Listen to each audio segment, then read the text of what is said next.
Hi, Leo Sun and Rising. Welcome to your March 2024 Astro Update. It's Serena here.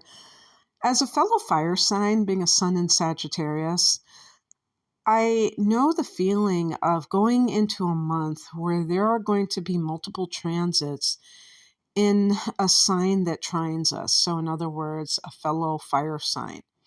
And this is one of those months because we're going to have Aries energy, and this for you is the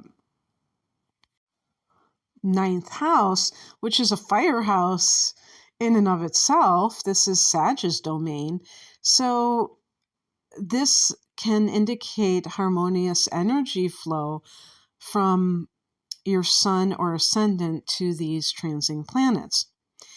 As we begin the month, we're actually still with the sun in Pisces.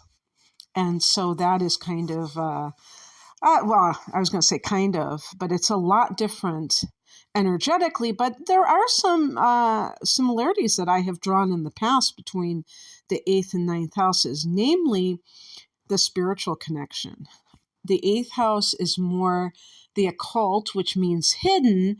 And as I think of all the water houses, that these are kind of secretive in their own way because they're feminine and they're kind of interior. And there's that sense of going within the emotions because they're water. But the 8th house is like more supernatural. It's about death and other forms of transformation. But in terms of the supernatural, it can be about people communicating with the dead if they, have that skill set, if you will, or some kind of situation that arises. It also can be about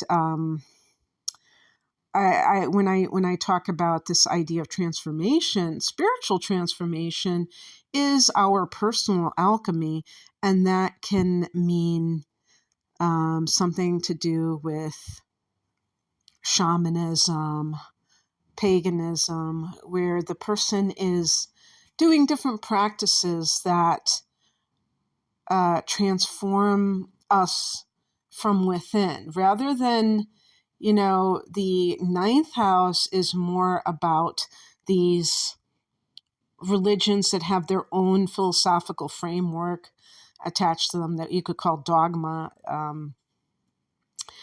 and things like that. So anyway, you're going to have the sun go from that mystical place to the more mainstream kind of ideas place of the 9th house. So let's just talk about some of the transits that are occurring. Well, first of all, this is eclipse season. We're going to have a lunar eclipse in Libra, which is your 3rd house. I will get to that because that's actually the last major transit that I'm going to talk about. On the 10th of the month, Mercury goes into Aries. So Mercury is going into that 9th house. This means for the first 10 days of the month, Mercury is in the 8th house. You could be studying some kind of spiritual thing, training or books or whatever, but I didn't mention this, but the 8th house, because it is associated with the occult, it's associated with astrology and the tarot and other metaphysical teachings. But if maybe you're doing some kind of training that has, like, for instance, shamanism or something, because you're going to be a shamanic healer, things like that, you could be studying that. Mercury is all about the mind. Actually, the 8th house, though, is, the house of Scorpio, so in astrology. So it can be all about the macabre. You might get in, true crime and things like that. Also, the 8th house is other people's money. So Mercury can be contracts if you have some kind of a will, probate issues. If you're getting divorced and you have this, this, I don't think they call it an estate, but the money that you shared with your ex and what becomes of it and those kinds of issues, you might have to be communicating on that, drawing up a document or documents about that. Child support could be that, dividends. And on the same day that Mercury goes into that 8th house, that was that's when it goes in, when it's in Pisces, it was in the 8th house. When it goes into the 9th house on the 10th, it's going to be about travel, long distance travel. So it could be like passport issues. The 9th house can be the higher mind and maybe universities, for instance. So communication with them for some reason. If you're a professor, maybe you're going to travel abroad and teach. But on the same day, we have a new moon at 20 degrees of Pisces. So the new moon is in that 8th house. And by the way, you also have Saturn and Neptune in that sector, Leo. So you may already be, with Neptune, you may have been inspired to delve into mysticism. With Saturn, you may have been inspired to structure something. Saturn rules the 10th house of career. Try to make something into a career that is around these issues. Maybe you've had a spiritual awakening since Neptune has been in Pisces, which was in 2012, I believe. And now you're with Saturn here, you're taking it seriously enough to think, hey, maybe I'd like to do this for a living. On the 11th, Venus goes into Pisces. So Venus goes into the sector. And I was saying to the other signs that this reminds me of last month when a lot of this energy was in Aquarius, but not just because of the typical personal planets, but because of these longer, these outer planets that have longer transits. Like I already said, Saturn and Neptune.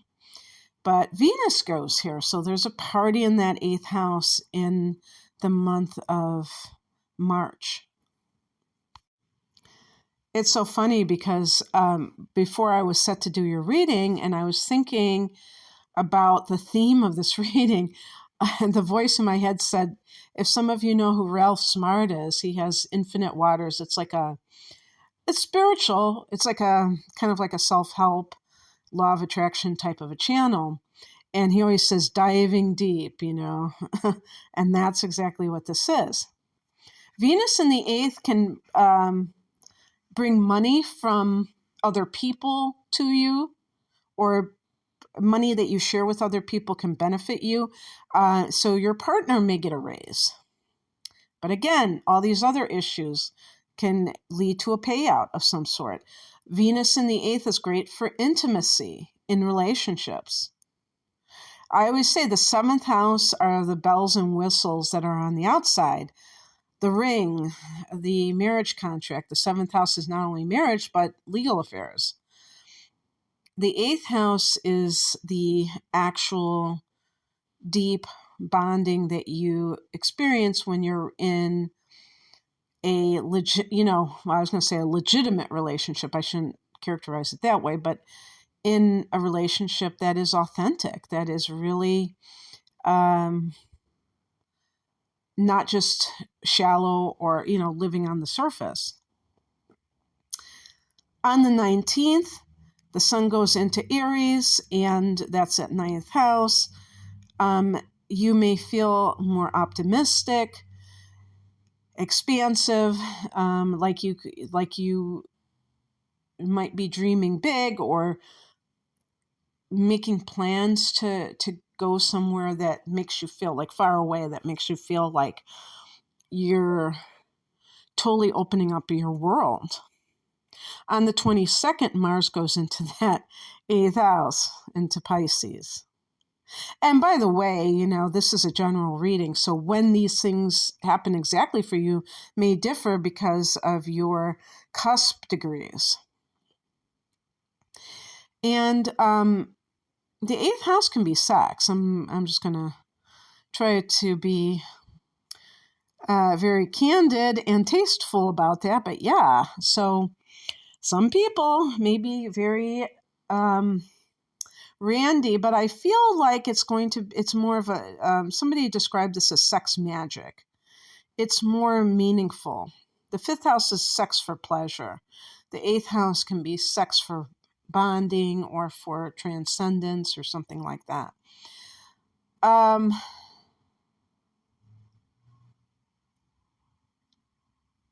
Yeah. This is, again, if you're doing some kind of shadow work or some kind of, practices, maybe it is for some kind of certification that are even on the physical level, but like tantric yoga, that might indicate it here. On the 25th, there is a lunar eclipse at 5 degrees of Libra. For Leos, this falls in your 3rd house of the mind. But it's not the 9th house. The opposite house is the higher mind. This is more of the mundane mind, which is the mind that we need to get us functioning in the quote-unquote real world. It can be the house of social media, the house of teaching and learning. A lunar eclipse here can give you some kind of a spiritual download where you have an aha moment about something in your life.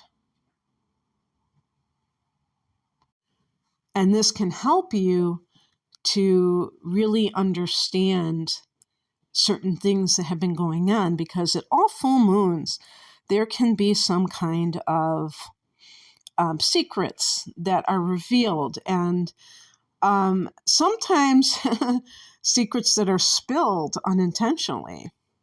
The 3rd house can be your siblings or aunts, uncles, cousins. So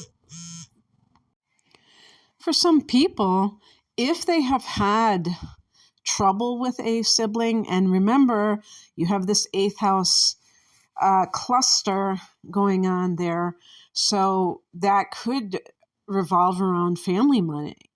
And this is where things can get very ugly. If there has been some inheritance that has come into the picture and multiple family members are vying for a piece of the pie, sometimes there's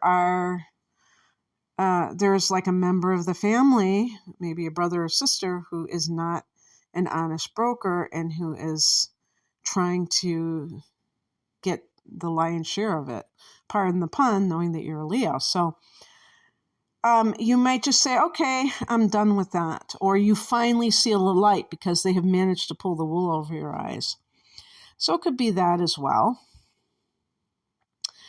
But it might be something that really is kind of like a realization that you have that's really like profound, that helps you just with the rest of your life. So that would be wonderful if that would occur. Okay, that's what I have for you, Leo. I hope that this resonated. If you would like a private reading, I mentioned the term deep dive. That's kind of a phrase. I don't think I got that from Ralph Smart. He didn't invent that term. But I have a deep dive package deal reading, which is an hour of natal chart analysis and an hour of transits for the next 12 months for a special price. I promote that one because it's a better deal than buying those readings separately, and those two readings do go together. But I do have those as standalone readings, and other standalone readings, love, career, career life path and things of that nature. You can find out more information at the link below. I'm at RainaMoonAstrology.com. Thank you and have a great March. Bye.